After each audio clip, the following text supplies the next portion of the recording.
Hello friends, welcome to my YouTube channel. இன்றைக்கி என்ன recipe பார்க்க போகிறோன்னா எக் கிரேவி தான். ஃபஸ்ட்டு இதுக்கு தேவையான பொருட்கள்லாம் பார்த்துக்கலாம்.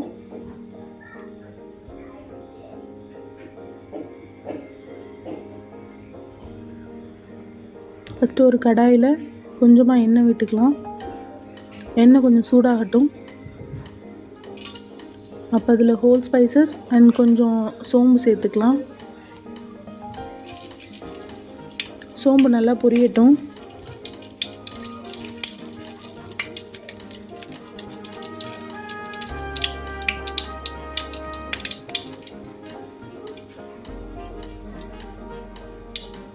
சோம்பு நல்லா பொரிஞ்சதுக்கப்புறம் அதில் ஆனியன் ஆட் பண்ணிக்கலாம்.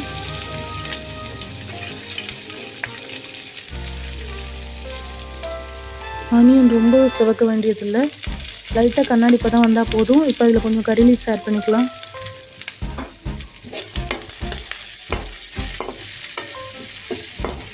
லைட்டாக வதக்கி கொடுத்துக்கலாம்.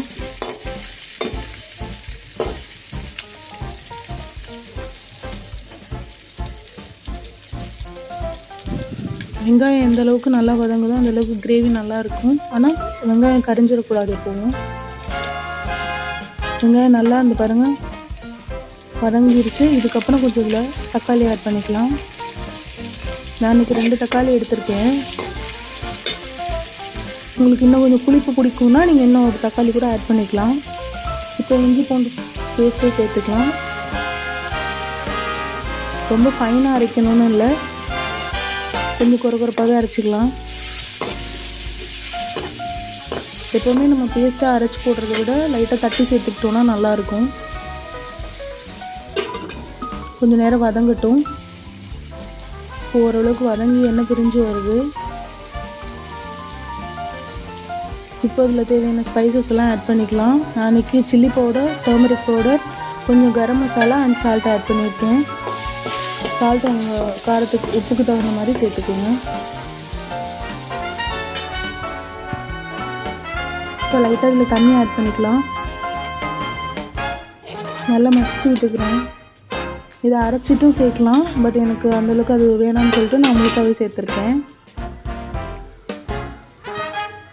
இப்போ இதில் எக் ஆட் பண்ணிக்கோங்க. இது ரொம்ப சிம்பிளான ரெசிபி தான், ரசத்துக்கு ரொம்ப நல்லாயிருக்கும். நம்ம டக்குனு சைட் பண்ணணும் அப்படின்னா சிம்பிளாக இது பண்ணலாம். நல்லா கிளறி கொடுத்துக்கலாம். கொஞ்சம் நேரம் இந்த கிரேவியோடு சேர்ந்து எக்கு நல்லா வேகட்டும்.